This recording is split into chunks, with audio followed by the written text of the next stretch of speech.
പശ്ചിമബംഗാളിൽ തെരഞ്ഞെടുപ്പ് നിരീക്ഷകനായ അജയ് പാൽ ശർമ്മ IPS നിയമിച്ചതിനെതിരെ സുപ്രീം കോടതിയിൽ പൊതുതാൽപര്യ ഹർജി. കേന്ദ്ര തെരഞ്ഞെടുപ്പ് കമ്മീഷൻ നിയമനത്തെ ചോദ്യം ചെയ്താണ് ഹർജി. ഉത്തർപ്രദേശ് കേഡർ IPS ഉദ്യോഗസ്ഥനാണ് അജയ് പാൽ ശർമ്മ. ആർച്ചൻ വിവരങ്ങൾ ചേരുന്നു. അച്യുതൻ, അജയ് പാൽ ശർമ്മയുടെ പ്രശ്നം എന്താണെന്നാണ് ഹർജിക്കാരൻ ഹർജിയിൽ പറയുന്നത്?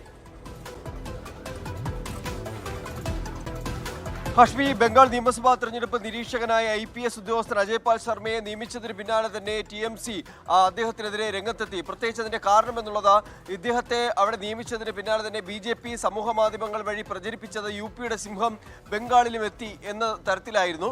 അതിന് പിന്നാലെയാണ് TMC ഇതുമായി ബന്ധപ്പെട്ട് രംഗത്തെത്തുകയും തുടർന്ന് കൽക്കട്ട ഹൈക്കോടതിയിൽ ഈ നിയമനത്തെ ചോദ്യം ചെയ്ത് കൽക്കട്ട ഹൈക്കോടതിയെ സമീപിച്ചെങ്കിലും കൽക്കട്ട ഹൈക്കോടതി ആവശ്യം തള്ളുകയായിരുന്നു. ഇപ്പോൾ ഈ കേന്ദ്ര തെരഞ്ഞെടുപ്പ് കമ്മീഷന്റെ നിയമനത്തെ ചോദ്യം ചെയ്ത് സുപ്രീം കോടതിയിലാണ് പൊതുതാൽപര്യ ഹർജി നൽകിയിരിക്കുന്നത്.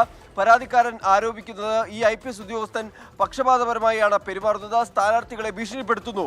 ഒരു തെരഞ്ഞെടുപ്പ് നിരീക്ഷകന്റെ പ്രവർത്തനങ്ങളുടെ നഗ്നമായ ലംഘനമാണ് ഈ IPS ഉദ്യോഗസ്ഥൻ നടത്തുന്നത് എന്ന് ആരോപിച്ചുകൊണ്ടാണ് ഈ ഹർജി നൽകിയിരിക്കുന്നത്. എന്തായാലും ഒരു പൊതുതാൽപര്യ ഹർജിയാണ് ഇപ്പോൾ സുപ്രീം കോടതിയിൽ എത്തിയിരിക്കുന്നത്. ഹാഷ്മി,